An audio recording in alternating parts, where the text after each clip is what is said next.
In topic 2.2, we're going to talk about how to determine if a function is linear or nonlinear. Your linear graphs look like a straight line. Your nonlinear graphs look like a curve or curves. When you were in Algebra 1, you learned about slope-intercept form. So sometimes linear functions are written in slope-intercept form, y equals mx plus b, or standard form, which is your ax plus by equals c. Any function that can be written in one of these forms is considered linear. So here, 4x minus 5y equals 16, that's standard form.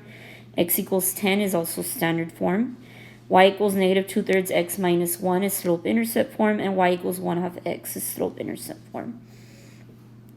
If you look at your nonlinear equations, you'll notice if you have a squared or an exponent, then it's nonlinear.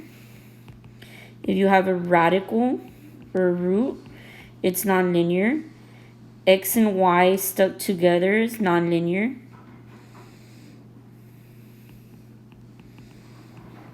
And you can't have an x in the denominator. So if you have a variable in the denominator,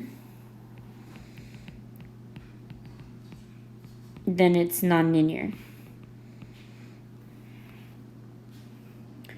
Here we're going to look at several equations and determine if they're linear or nonlinear. So if you look at the first equation, that one looks like standard form, so it's linear. Our second equation also looks like standard form, so it's linear. Our third equation, though, x and y are stuck together. That cannot happen for a linear equation, so this one's nonlinear. In our next one, we have an exponent.